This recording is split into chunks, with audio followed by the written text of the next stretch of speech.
Okay, today is Sunday, April 30th, 2023, 1:42 p.m. according to my computer. I'm just sitting here on my bed with my computer in front of me, getting ready to do a live stream to my YouTube channel. My father contacted me today to let me know that my ex had contacted him in an attempt to triangulate my parents into the situation she has created by taking the children away from me in contravention of our court order and trying to provoke a response from me, which is known as reactive abuse. Now, fortunately, I have recovered enough to recognize this pattern that I was subjected to for 7 years during our relationship, and also the past 7 to 8 years going on now since our divorce, our separation and divorce. So, she called my parents to try to uh, drag them into this to provoke a response to me. Um, she told my parents that she was planning on contacting me. My dad informed me that they told her that this was none of their business and she should be speaking with me. And apparently, she said she was going to be in contact with me. I have not had any communications from her. So now I have sent the information to Brent Allaby, the RCMP. I sent him an email with the conversation I had with my father regarding them being harassed by my ex. And now I am going to have to call the RCMP and make a report myself and make an application under the Intimate Partner Violence Act to have her have an emergency intervention order put in place to prevent her from harassing me or my family. I managed to get one in the past, and this would probably be the fourth or fifth emergency intervention order I'll be making a request for. Also, I've requested that the RCMP investigate her for harassment, as I have a number of St. John police reports where my ex harassed my parents repeatedly to the point where they contacted the St. John Police Department, since they live in St. John, to report this. And St. John Police had made a number of files in regards to their complaints and their reports.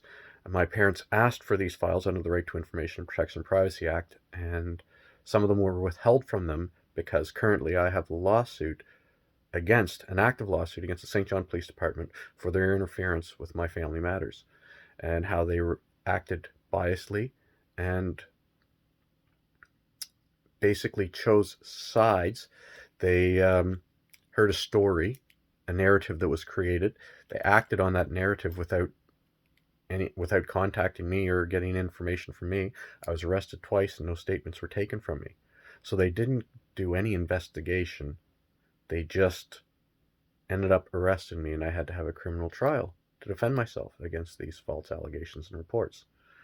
So currently, since 2018, I filed an action against the St. John Police Department, and I was just in court on that matter on April 27th, Thursday, just this past week. So that commenced back in 2018, and still going today, and it doesn't look like it's going to be stopping anytime soon.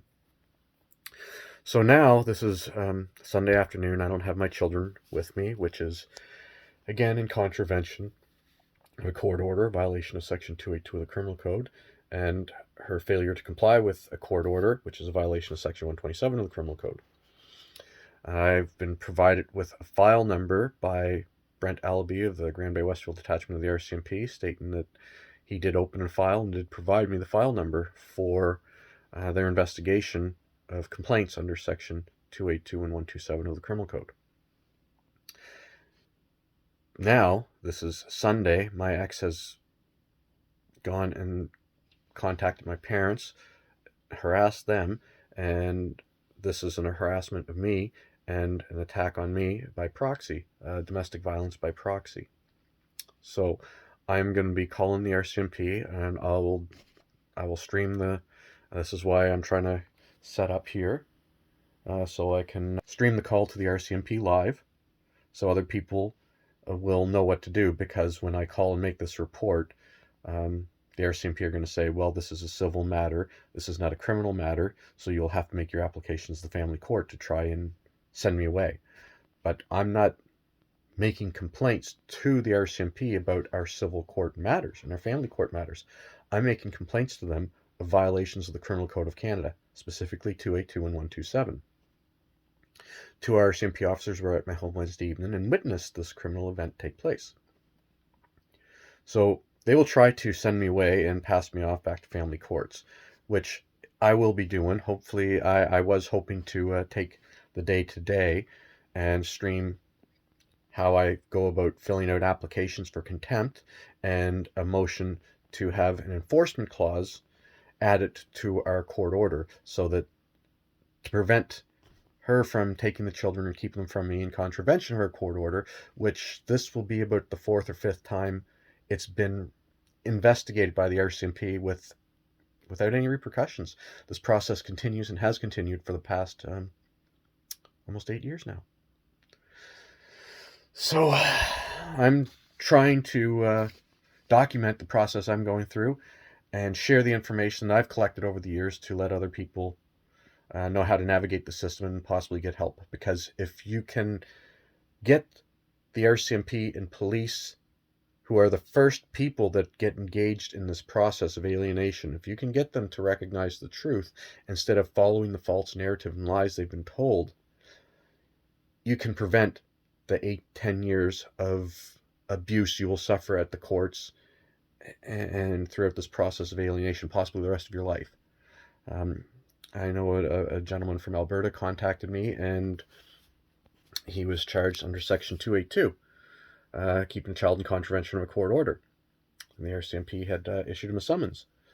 So I informed him how to go about getting the information to show the process he was being subjected to, and he was fortunate enough to make it to family court and get joint shared custody, which was all he wanted, was time with his children. And because of all the information he collected, he was awarded final decision making by the courts, because he had showed that the mother had acted in an alienating pattern of behavior, not in the best interest of the children. So they left the decision making up to the father because of the evidence he was able to collect and present to the court.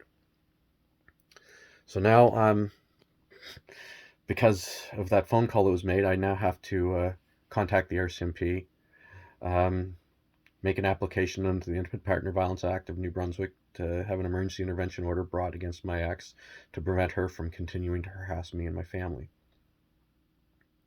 This is a process that will take most of the day, so this will prevent me from doing any of the legal documents I need to do to make the applications for contempt, for her keeping the children away from me in contravention of our custody and access agreement, and for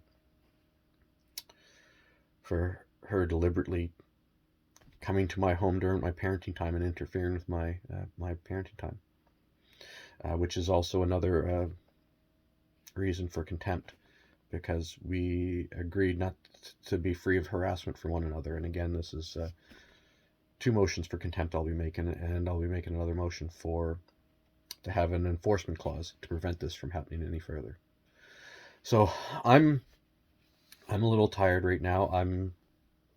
I'm severely traumatized by this process, and right now I'm exhausted.